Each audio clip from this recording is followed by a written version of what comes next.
Welcome to Story Chat Radio. We are book editors Carly Hayward and Jenny Chappell. Every month we watch a different movie with an eye for storytelling and novel writing.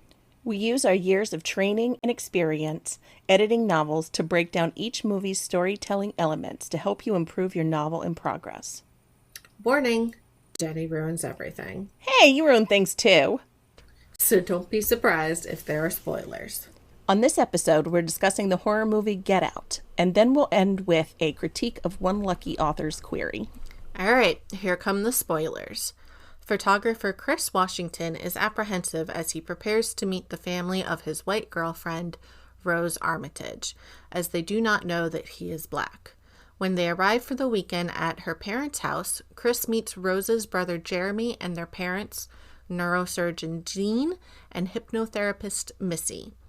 Throughout the first day and night, her family makes disconcerting comments about black people, and Chris witnesses strange behavior from the estate's black staff, Georgina and Walter. The next day, dozens of wealthy white people arrive for the Armitages' annual get-together. They make odd and ignorant statements to him. Chris calls his friend Rod about the strange behavior. Eventually, Chris convinces Rose that they should leave.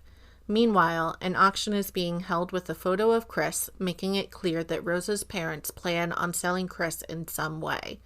While Chris packs to leave, he finds photos of Rose in prior relationships with black people, including Walter and Georgina, contradicting her claim that Chris is her first black boyfriend. He tries to leave the house, but Rose and her family block him. Chris later awakens strapped to a chair in the basement. In a video, Rose's grandfather explains that the family transplants their brains into others' bodies, granting them preferred physical characteristics and immortality. The host's consciousness remains in the quote-unquote sunken place, conscious but powerless.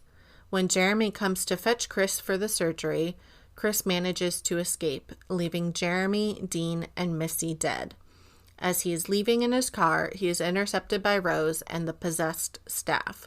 After a lot of fighting, it is down to Chris and Rose.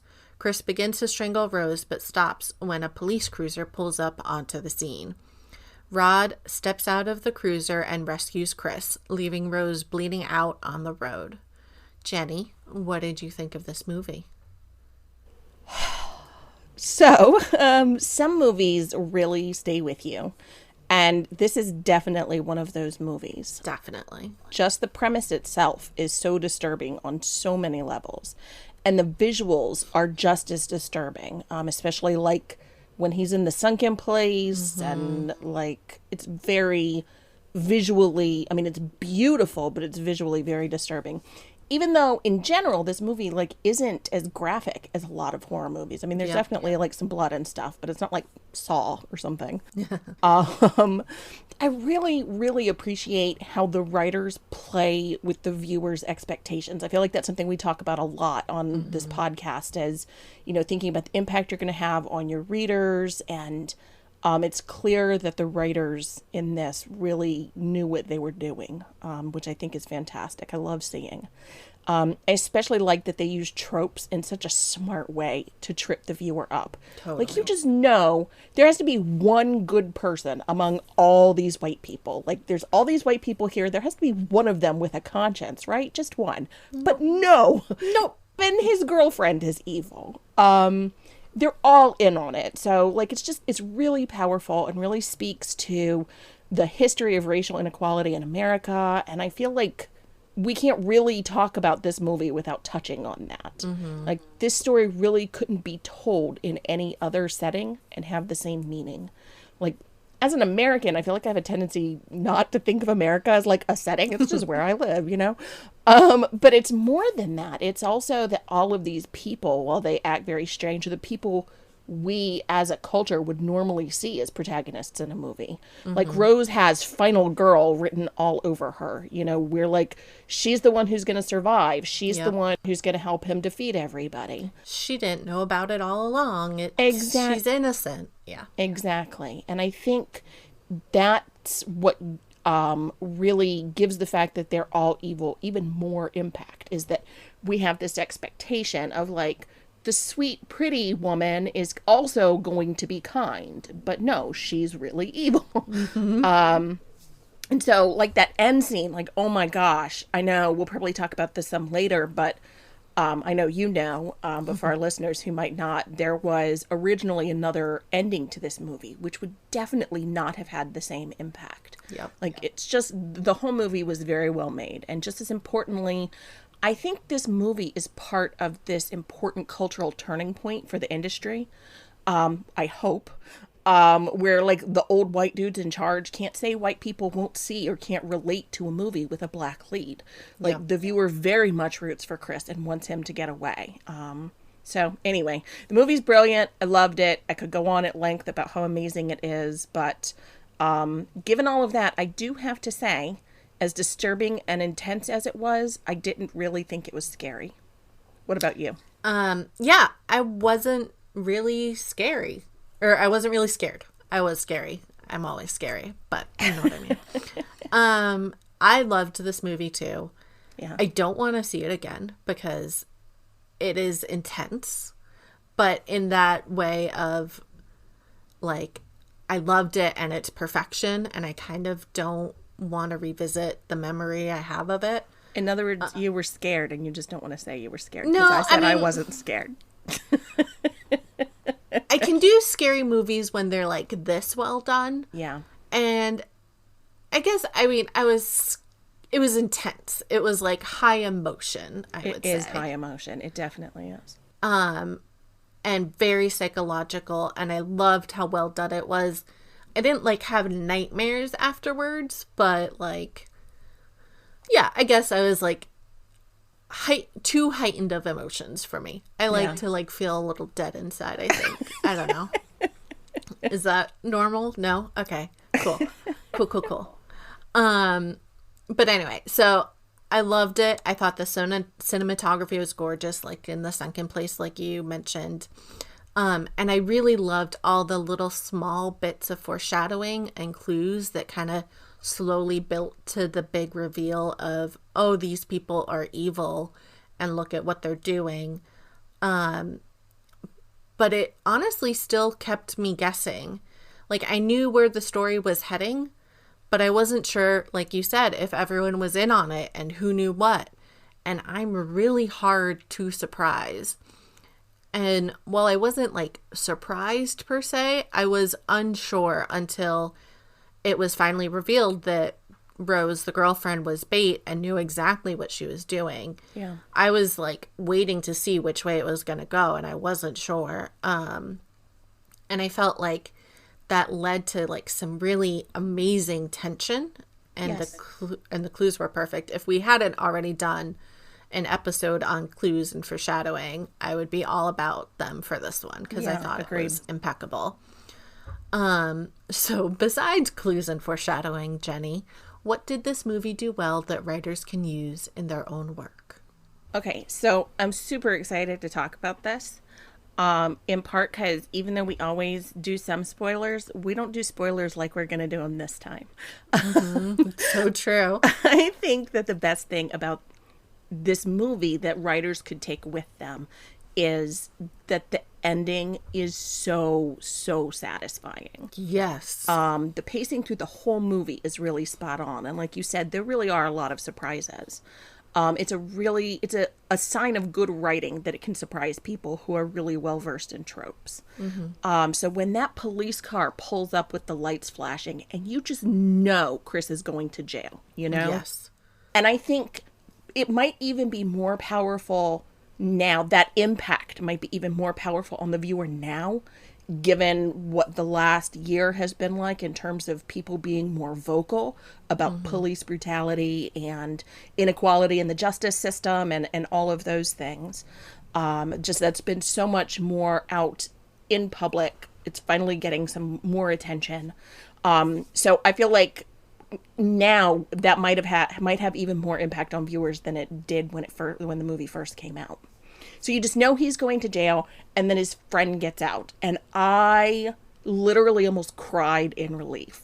Like, I actually laughed out loud because I just had this strong, visceral response. And just, like, there was this tension in me that needed out. You know? So it was either laugh or cry, I think. So I want to talk for a minute about what makes a satisfying ending in a story.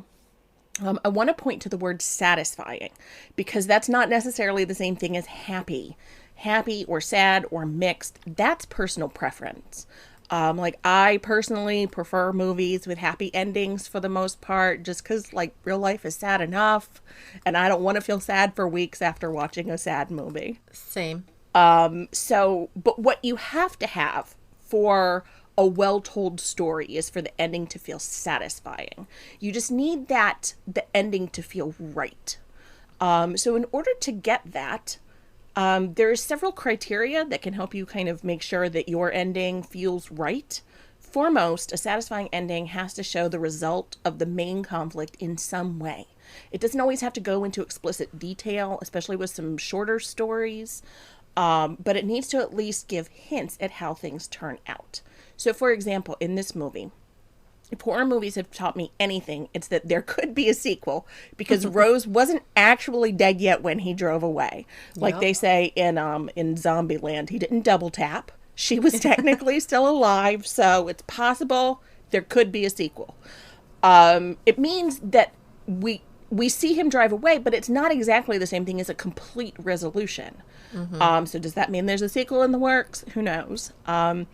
But a satisfying ending also gives a balance of the expected and the unexpected. You don't want it to be predictable, but you also don't want it to feel like something just comes out of nowhere. So, like, we see Chris call his friend pretty early on in the movie, but it's a clue that sort of gets lost in all the chaos of the rest of the plot, so you may not realize that it's going to be so important later. That's good writing. So a satisfying ending also comes as a result of the main character's actions. Chris didn't just get rescued. He fought his way out to this point, and his ally only shows up because of Chris's actions in calling him. So a really strong story ending will also make a reader or a viewer feel something. So like I said, I had this strong visceral response at the end. Like, I wanted to clap and cheer and cry. And I was just exhausted because I was really on this journey with Chris. Yes, exactly. I, same as you, almost cried. I was like, oh, thank God. So huge was that relief. And that just made for such a good, satisfying ending. This movie just nailed it. So, like you mentioned before, what some people may or may not know is that this movie did have an alternate ending. Jordan Peele, the writer-director, who originally wrote that the cops show up and arrest Chris for killing the family. And the viewers know that Chris will never, quote-unquote, get out of jail. This was the original ending because Jordan Peele wanted to show that we aren't in a post-racial America, that there is still huge racial inequity and inequality. But then current events made him reconsider the ending. With the media and America finally paying attention to the deaths of Black men at the hands of police officers, Peele wanted to give viewers something more hopeful. So he didn't need to drive home the point that viewers already feared that the cops were going to arrest or even possibly kill Chris.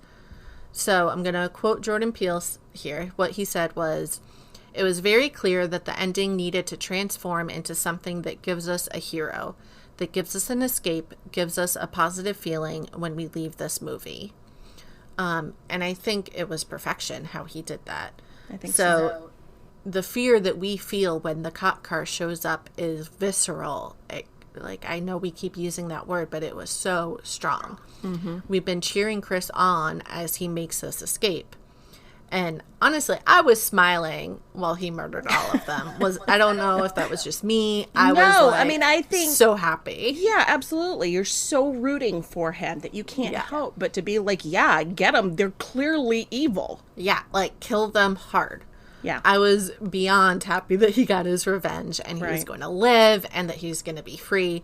But then when that cop car pulls up, you immediately feel that fear. Yeah. And that fear is indicative of the fear most Black Americans feel when the cops show up. even when they've done nothing wrong. Right. And while, yes, Chris did just kill a bunch of people, we don't feel that he's done anything wrong. He needed to get away, and they would have stopped him. It was all self-defense, even if it was somewhat brutal. Well, and even, you know, towards the end of the movie, when he starts to get away and then isn't able to, you know, he stops to help Georgina, who's injured. Even though he knows that she's evil, he still, like, wants to help her. Yeah. You know? So, I mean, I think they do such a good job of, we talked last month about anti-heroes and how, you know, your hero can do bad things, but they have to have good motivations behind doing it. So I think they did a really good job of showing, like, he was pushed into this position. Like, he's not normally someone who would just murder people, but they literally gave him no choice. Exactly. So we all know that. Yeah. But we also know that it won't matter. It won't look good from an outside perspective. Like, if the cops pull up and he's strangling a white woman on the ground, right, they're not going to stop and listen. Who would ever believe his story? No, it's crazy. So there's that huge fear, and then when Rod steps out, it is this huge, amazing relief. Yeah. And it's so satisfying. Like we both said, we cried in relief almost. Yeah. I loved Rod so much. I just wanted to hug him in that moment. Right. And throughout the rest of the movie, I was like, he's a good, like, comic relief, but he didn't seem to be doing much. Yeah. So, like, by the end, I was like, oh, this is what he was doing. Yes, I love you. Yes. And Chris deserves to be a hero that takes out this evil family. He deserves to live and get out. Of course, it's always more complicated than that. He's not necessarily going to just walk away unscathed. But this ending gives us hope, and hope that he can overcome these circumstances. Mm-hmm. So what makes this ending good is that we're relieved and hopeful, and like Jenny said, it makes sense.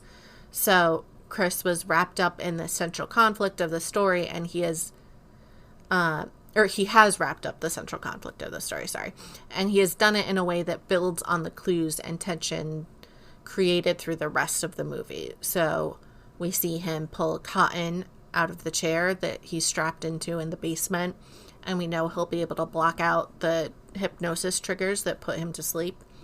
We see him call Rod early on, so it's not crazy when he shows up.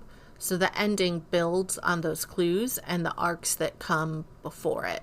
So by the time we get to the ending, it all makes sense, and it all works, and it all feels satisfying. Yes, absolutely. And so I want to say one thing. It's not really what this episode is about, but it is one thing that really stood out to me when you were talking about, oh gosh, now I totally just lost it. Oh no. Do you want me to, like, go through my whole spiel again? Yeah. Just go back and re-say all of that stuff you just said from memory. Yep, I will do that. That's perfect. Okay. That's perfect. Okay, yeah, let's just move on. It'll come back to me. It'll come back and to if you. not, then it wasn't important. Oh, I know what it was. See? Yay. It did come back. About the comic relief. Yes.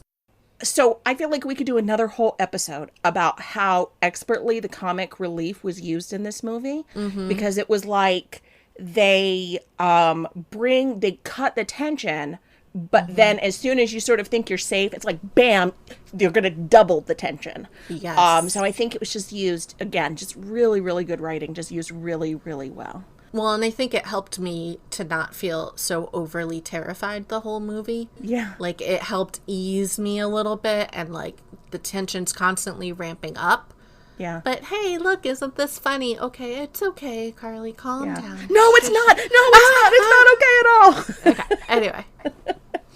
Yes. So a lot of what you're talking about here comes from the plot arc. Yeah. So a good plot arc has a big change in the plot about every 1/8 of the story. So that's if you cut it into quarters and then cut those in half. It starts with a hint of the external problem the main character will have to overcome. So in this case, that is like meeting this family that, you know, he hasn't met before, and he's very anxious about it. But we mostly see that the character in their normal world. So in the case of this movie, we see Chris and Rose, and they seem like a happy couple. We get hints that there are going to be some issues around race, but of course we have no idea what exactly those will be at this point. So as the story progresses, there are important beats that need to be hit in order for the reader or viewer to feel like the pacing is strong and for them to stay invested in the story. So in some ways, this is even more important in the film industry than it is in publishing. It's my understanding anyway, that in screenwriting, like, you have to hit those points like at the exact moment. Yeah. That's what's expected in the film industry. So the book Save the Cat, this is like the original version, not the newer one that's specifically about writing a novel. So the original version, Save the Cat, is about screenwriting and addresses all of these points for movies, but they're really the same for books. They're all based on 3-act structure, which divides the story into the first 25% is Act 1, the middle 50% is Act 2, and then the last 25% is Act 3. I don't love that that's how it's set up. Like, it just seems so weird that the middle half of a book is all one act. Yeah. But I don't make the rules. So every 1/8 of the plot, something major needs to happen that changes the direction of the story. And then the main character has to respond by weighing their options, making a decision, and taking action that moves the plot along to the next point. So when this is done right, and by right, I mean usually after several revisions, this leads to an ending that checks off all of those boxes that I just mentioned. Yep, exactly. A good plot arc is so important to leading to that satisfying ending. But what writers often forget that they also need a really good character arc to fill out the other half of that story. So a character arc is all about the internal changes your character goes through as the plot acts on them. Characters can change positively or negatively by the end of your story, but the important thing is that they change. They don't need to become like entirely different people or anything, but internally they need to grow or learn or change in just any kind of way. So we break that down into 3 pieces to create a solid character arc. Piece 1 is the goal. You start with your character's goal. What do they want in life? What do they want at the beginning of the story? The second piece is the lie. Then you need to find their lie. What is the lie the character is telling themselves that stops them from achieving their goal? Or is their goal itself destructive? And the lie they tell themselves is that the goal will be good. And then the third piece is the truth. We need to find the truth that reveals the lie to your character. By the end, they will have learned that the lie either wasn't in their way and that they could overcome it, or they will learn that their goal was somehow destructive. So this movie, we have Chris, who has technically a negative character arc. It doesn't mean he's bad. It doesn't mean anything like that. It's just the way that his arc heads. So he ends the movie in a worse place than where he began. In the beginning of the movie, Chris's goal is to impress his girlfriend's family and to be in love and be happy and create and be accepted by a family that he no longer has. The lie he is telling himself is that Rose loves him, that her family isn't that bad, that they will accept him if he just kind of braves it out through all of their little racist comments and through this whole awful weekend. But the truth is that they are just plain evil. Rose was trapping him. She never loved him. His goal itself was destructive. And by the end of the movie, he has learned the truth about his goal. He's in a worse place than he was in the beginning. He's been tortured and kidnapped and forced to fight his way out. And while he made it out, he is forever changed by what he endured. So you always want strong character arcs in your story. Your characters need to grow and learn and change. If it is a positive character arc, they end the story in a better or improved person. They've learned to overcome their lie that was holding them back. If they have a negative character arc, they learn that their goal was harmful and they're basically disillusioned. So you need to find a way to flesh out both the character and the plot arc to lead to your satisfying ending. And I think those are like the two big pieces that lead to the good endings. Yeah, I would definitely say Chris is disillusioned. Yeah, a little bit. Disillusioned. Yeah, yeah. So what's important here is bringing plot and character together, and that is so hard. At least it feels really hard when you're learning. It's all about how to keep the plot and main character intertwined as the story moves forward. Ideally, you want a plot that couldn't happen without this main character, and a main character who is only able to resolve their inner arc because of the events of this plot. Another way to think of this is that a plot isn't just about what happens to a character. A story is when we see how a character responds to the events of the plot and how that changes them inside as a result of their involvement with those events. It's in this response that we can make the connection between the plot arc and the character arc. So your plot needs to be tied directly to the character's internal problem. The main character has to make all of their actions and decisions created from motivation created by that internal problem. So Chris's internal problem really goes back to his own family and feeling sort of like he doesn't have a place that he belongs. Yeah. And so that's why it's so important to him to, prove himself to this family and for Rose to love him. And he just wants to be loved, right? Like that's a very normal human, like a very basic kind of need. So when you have the motivation stem from that place, you're able to create a plot with meaning for your character. You show your reader not just what happens, but why it matters, why they should care. Yep, exactly. So there are a few classic ending tropes or categories that authors should be aware of.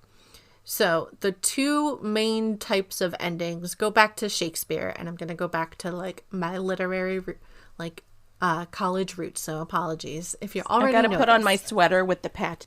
Yes, oh, I love that sweater. So good. Anyway, so we go back to Shakespeare.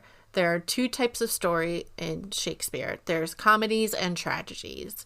In his play, tragedies, why can't I say this word, end with everyone dead, and comedies end with a wedding or possibly multiple weddings, depending on the story.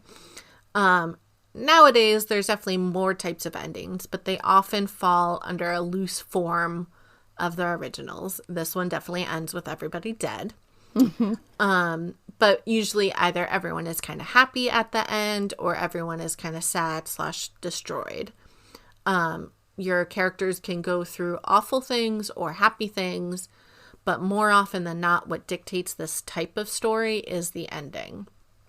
And there are a few other like common ending tropes, I'll say, that you see nowadays. So there's the everything is resolved type, where just like the name, everything gets resolved. There are cliffhangers or open-ended endings. And I must say, these are my least favorite, as they're usually used to get readers to want the sequel. That being said, you can resolve some things while still leaving a hook that will leave readers eager for the sequel. So you want to make sure you're balancing, yes, it's open-ended, but here's a resolution that feels satisfying. You can have those like flash forward endings where you start the story with the ending and then circle back to it. This one is very, very tricky to pull off. And lastly, you can have like epilogue endings where you jump forward in time to fully close out their stories by showing like where they end up in life.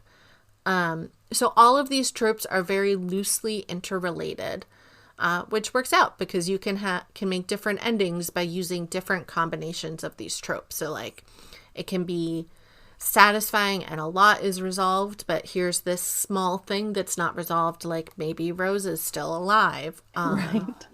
Sequel. Or you can have an epilogue to show that, oh, everyone got married and has kids now, and isn't that wonderful? There's a lot of different options when it comes to your ending, but keeping all this in mind is going to help you really create a satisfying one that readers will feel good about in the end, even if there is more to come. Right. So with each of these kinds of endings, there are ways to create your ending that feels satisfying. Kind of going off of what Carly was just saying. So let's go back for a second to what makes a satisfying ending. We've got resolving the plot, balancing the expected and the unexpected. It comes as a result of the main character's actions, and then it makes the reader feel something. So you want to keep each of these in mind, regardless of what kind of ending you write. So for example, with cliffhangers, because Carly just mentioned that, you can absolutely write cliffhangers that still feel satisfying, but you have to make sure you give enough resolution to the main conflict that the reader doesn't feel cheated. You can, however, leave subplots unresolved or create a new goal and conflict as you resolve the main plot. So like you resolve it, but then it creates this whole other set of problems. So if you are writing a series, there are ways to create sort of cliffhangers, but they still feel satisfying with a sense of resolution for that main plot. What you don't want to do is just cut a story off without any sense of resolution for that main plot. Yes. So if you're getting feedback that your ending feels off, here's some questions for you to consider. Number 1, do you resolve the main plot? Is it clear what the main plot is? As in, do you establish that early in the story and then have those mileposts along the way? Does it feel either predictable or like the ending has an element that comes out of nowhere? Are there elements that might need to be mentioned earlier to plant the seed in the reader's mind, like the phone call to Rod in the movie? Is the main character the one who actually resolves the plot? Or do they get part or most of the way there and then someone else sort of takes over, therefore taking away from the main character's agency? What are you making your reader feel? Is a really, really important one. Sometimes it can be nearly impossible to answer these questions about your own writing. So it's why feedback from trusted partners is really crucial. Yep, agreed. So I think that brings us to the one place where you can't talk about the ending. You know where that is? Query letters. No, where's that? You can't talk about the ending in query letters. This month, what a surprising ending you've given me. This month, our query letter is for a young adult horror novel, and it sounds very tense. It's another great match this month. Really, how do we keep doing this? I don't know. It's really lucky. What are your thoughts on the query? Okay. Well, first of all, we need to discuss the fact that this query comps a book that you worked on. How cool is that? It is very cool. And I see this particular book in a lot of pitches sometimes too, on pitch days on Twitter. And it's really neat. Very satisfying. So cool? Yeah. Aren't you the best? Okay. So now on to this query. I loved it. I think the stakes are clear and strong. The world of magic is clearly laid out. It's clear, concise, and interesting.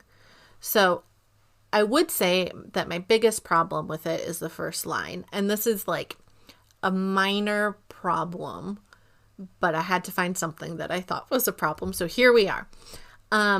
I wanted more of a solid pitch that hooks me in.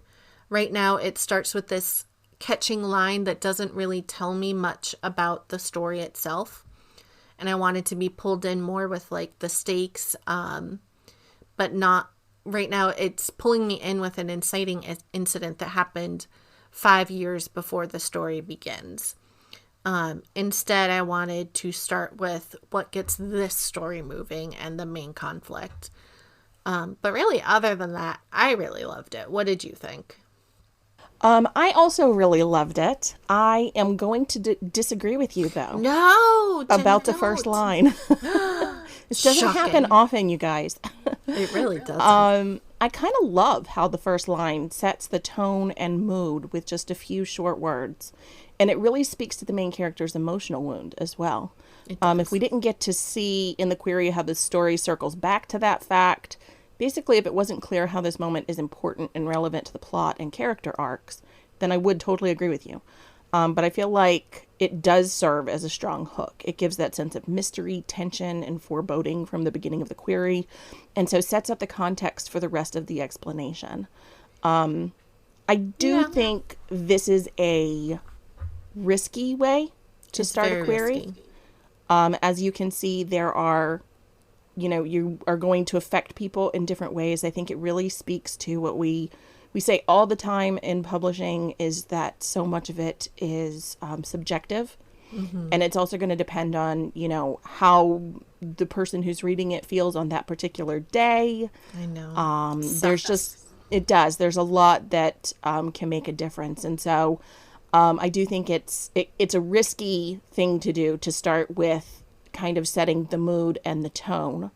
And it very often goes wrong. Yep. I think in this particular case, for me, it works. However, for Carly, it doesn't. So it's something to take into consideration. To be clear, it didn't throw me off of the story. I still loved the query in general, and I was still hooked by the end.